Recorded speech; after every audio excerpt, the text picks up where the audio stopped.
over many months. Really, my purpose is beginning in May to help negotiate the bill to a place where it would do what needs to be done to accomplish the objectives my colleagues have described so well.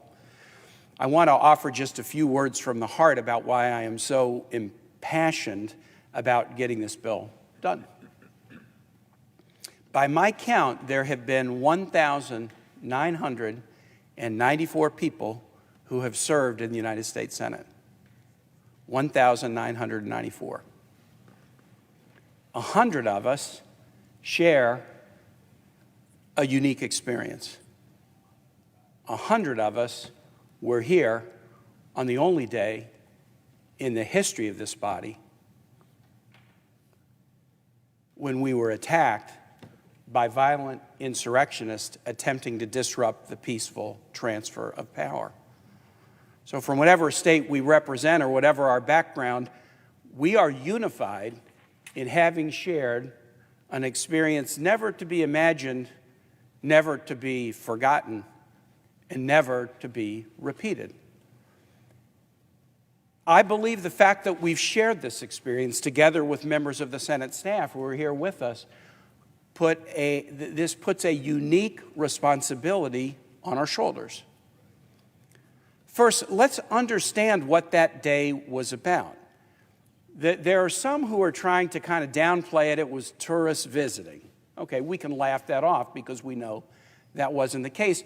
But there are others who are trying to downplay it in other ways. It was a riot. It was a protest. Even that it was a violent protest. That's not what it was. If it had happened on January 5th, it would have been a violent protest. If it had happened on January 7th, it would have been a violent protest. But it didn't happen on January 5th. It didn't happen on January 7th. It happened on a day established by law, at a time established by law, for a purpose established by law, to disrupt that purpose. It was a violent protest organized and inflamed by a president to occur at precisely the moment that the Congress of the United States was carrying out the constitutional duty to certify the election of Joe Biden and Kamala Harris as president and vice president of the United States. It was designed to disrupt that certification, and it succeeded. For 5 or 6 hours, we were locked out of the chamber while the rampagers tried to stop the certification of the election. We were barricaded in the midst of the peak of the COVID pandemic, side by side with staff in a room as the insurrectionists tried to disrupt the peaceful transfer of power. Those words, peaceful transfer of power, disrupting, what does that mean? Let's unpack it further. It was an effort to disenfranchise more than 80 million people in this country who had voted for Joe Biden and Kamala Harris. It was the single largest effort to disenfranchise voters in the history of the United States. That's what happened as we were barricaded first in this building, and how glad I am that you pages were not here. How glad I am that I told my staff not to come to work that day. No one should have had to experience that. But it was an effort that succeeded for a period of hours to disenfranchise more than 80 million people. Here's a powerful story. On that day, we knew who had been elected president and vice president. We knew what the House majority would be, but we did not know what the Senate majority would be. The Senate majority wasn't clear in November, and it wasn't clear in December, and it wasn't even clear on January 5th when my colleague who just spoke from Georgia had his race called, that he had won a special election in Georgia.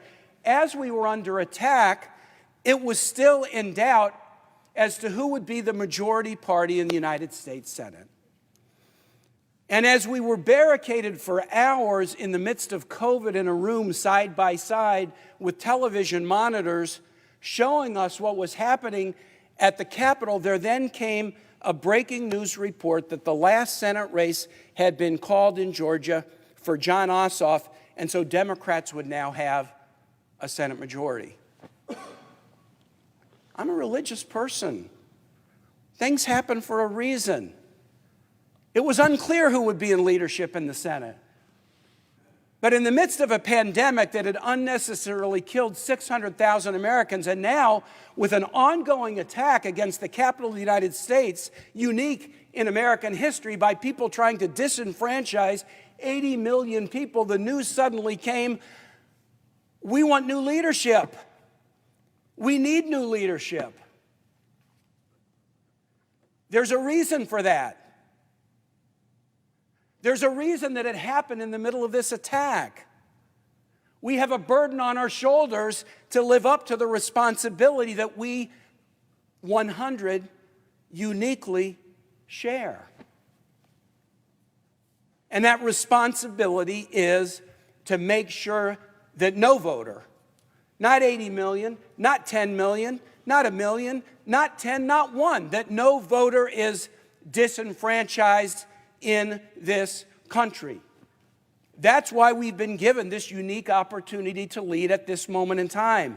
That's what being victimized by that attack means in terms of our responsibility to this country and to our history.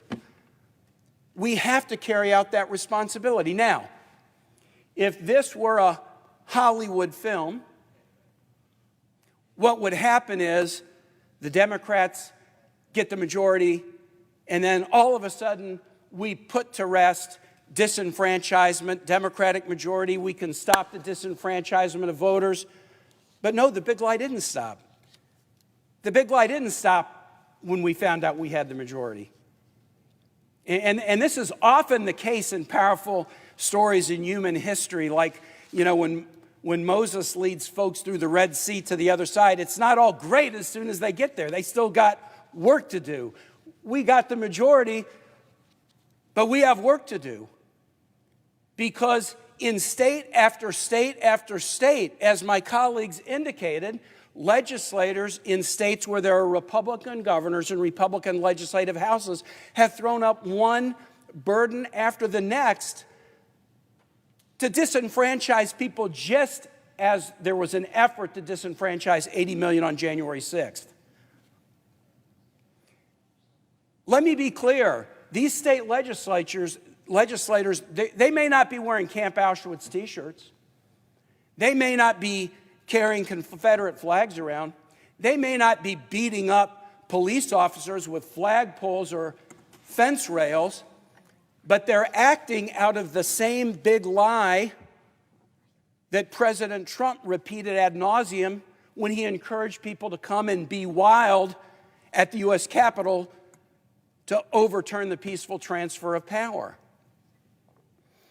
And so the states are embracing these strategies, so well described by my colleagues, to make it harder for people to vote, to enable partisan politicians to take the power to count votes away from electoral officials if they don't like what that count would show, to even criminalize people who are trying to help their neighbors vote. Imagine this, making it a crime to give somebody water as they're waiting to vote, a crime punishable by up to a $1,000 fine, by up to a year in jail.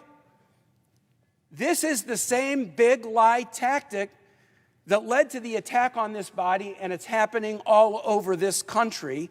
And there's a burden uniquely on our shoulders, if we were paying attention on January 6th, to stand boldly to stop it, and to stop it once and for all.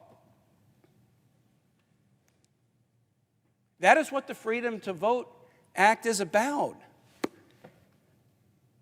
It's about ensuring that these mass efforts at disenfranchisement that reach their most vivid flowering in the violent attack on our Capitol don't occur, and that people have the ability to get access to a ballot and to have confidence that their ballot will be counted with integrity, and that weird schemes and stunts and penalties and criminal punishment won't be thrown in their path like one high hurdle after the next to keep them from participating in a democracy that we proudly proclaim ourselves to be.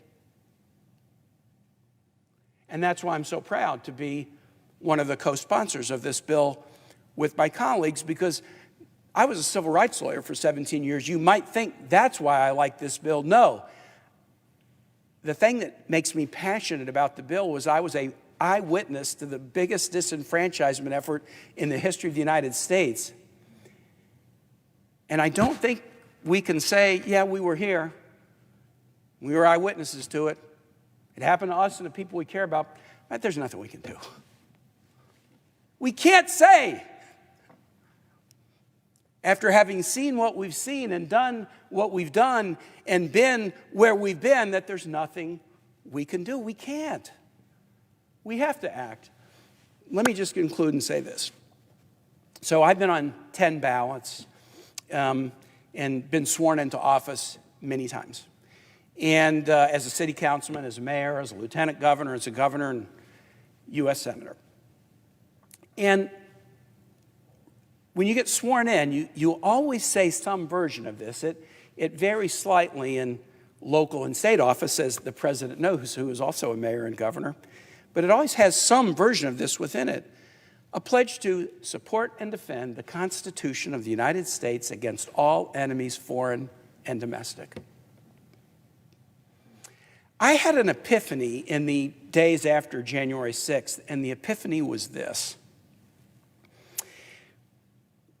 When I would take that oath of office, it was just kind of like the thing you would say so you could do your job.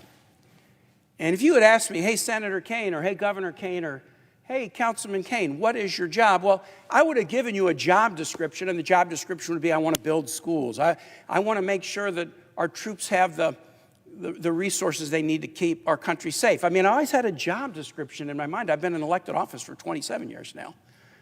I've always had a job description in my mind: education, healthcare, defense. The next thing on my to-do list, I always had a job description in my mind. Never did I think until after January 6th that my oath of office was my job description. We say that oath of office and we sometimes don't think about it. No, that oath of office is my job description. And I'm kind of sorry that it took me 27 years to figure that out. Support and defend the Constitution of the United States against all enemies, foreign and domestic. Those who would disenfranchise 80 million or those who would disenfranchise one are domestic enemies of the Constitution of the United States. I've pledged to support and defend that Constitution. This bill, the debate that we'll have, the vote that we'll have, is a test of whether we mean what we say. I so look forward to engaging in this most important debate with my colleagues in the days to come. And with that, Mr. President, I yield the floor.